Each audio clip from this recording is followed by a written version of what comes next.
السلام علیکم۔ کراچی کے شہریوں کے لیے نیا عذاب، اہم سڑکوں پر ٹریفک جام، عوام پریشان، منٹوں کا سفر گھنٹوں میں طے ہونے لگا۔ کیا آپ حالات حاضرہ سے آگاہی حاصل کرنا چاہتے ہیں؟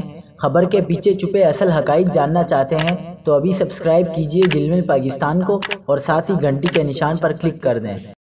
آپ کو بتاتے چلیں کہ کراچی میں ایک ہی وقت میں کئی اہم سڑکوں پر ترقیاتی کام جاری ہیں۔ شہر قائد میں ترقیاتی کام عوام کے لیے درد سر بن گئے۔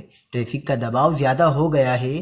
کراچی کے حسن اسکوائر پل کے نیچے BRT کے انڈر پاس کی کھدائی کے باعث ٹریفک کا دباؤ ہے، جبکہ عیسیٰ نگری سے مچھلی کٹ نیپا جانے والی ٹریفک کی روانی متاثر ہے۔ جیل چورنگی سے حسن اسکوائر کی طرف آنے والی ٹریفک سنگل ٹریک میں چل رہی ہے اور مین بنارس چوک ترقیاتی کام کے باعث چاروں اطراف سے بند ہے، جبکہ قصبہ کالونی سے آنے والی ٹریفک کو قذافی چوک سے باچا خان چوک پر بھیج رہے ہیں اور عبداللہ کالج سے آنے والی ٹریفک کو باچا خان پل پر بھیج رہے ہیں۔ مین یونیورسٹی روڈ پر بھی BRT کا ترقیاتی کام جاری ہے۔ انکل سریا گارڈن، آغا خان سویم روڈ بھی ترقیاتی کام کے باعث بند ہے۔